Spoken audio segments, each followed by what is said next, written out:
Fala galera, bem-vindos a mais um Em Cartaz. Nós estamos para falar de cinema aqui em A Gazeta e hoje tem estreia na Netflix O Telefone do Sr. Harrigan, filme do John Lee Hancock, que é o diretor do Um Sonho Impossível, adaptando um conto recente do Stephen King, não é um dos contos mais conhecidos dele, é um conto lançado há pouco tempo, em 2020, que é um conto mais moderno do Stephen King. E é engraçado, né, porque o Stephen King a gente sempre associa ele às coisas do terror, o mestre do terror, vendeu-se isso por muito tempo, mas o que ele é bom realmente é em criar relações humanas, e O Telefone do Sr. Harrigan é muito isso. A gente acompanha, a gente conhece Craig, que é um menininho, um jovenzinho, que é contratado, ele vive só com o pai, perdeu a mãe, e ele é contratado por um idoso bilionário da cidadezinha pequena onde ele mora, como o Stephen King adora cidades pequenininhas, para ler em voz alta. O Sr. Harrigan, John Harrigan, é um empresário bilionário, super voraz, tal, super cruel com os adversários, mas ele desenvolve uma relação muito afetiva com o Craig. O filme começa em 2003, passa a dar um salto para 2017, quando essa relação entre eles já está estabelecida, e também onde está o lançamento do iPhone. O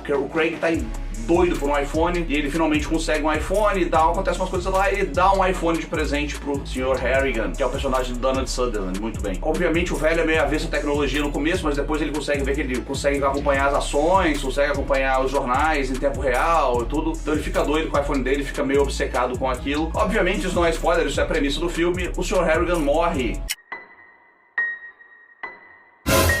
e o menino dá um jeito de meter o iPhone no caixão junto. E o iPhone começa a mandar mensagens.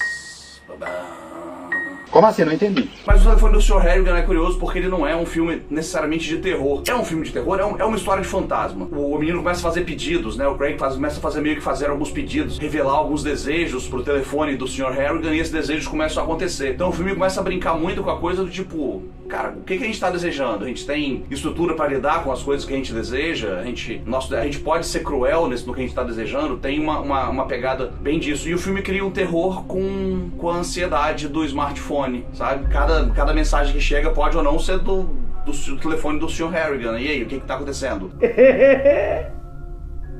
O que vai acontecer? O filme, a construção da relação é muito boa, tá? O filme gasta mais da metade do tempo, quase metade do tempo, uns 40 minutos, desenvolvendo a amizade entre eles, a relação entre eles, a cumplicidade, para que quando aconteça a virada, que é a morte do Sr. Harrigan, a gente compre a ideia desse vínculo forte que eles têm. É curioso que o Stephen King sempre foi considerado o mestre do terror, mas ele também sempre foi criticado pela maneira como ele conclui suas obras, e o Sr. Harrigan tem exatamente o mesmo problema. E o filme tem o problema do conto. O conto original, que é fácil de encontrar na internet, ele tem exatamente o mesmo problema do conto original, que é uma falta de ambiguidade, falta um pouco do Craig naquela área cinza, sabe?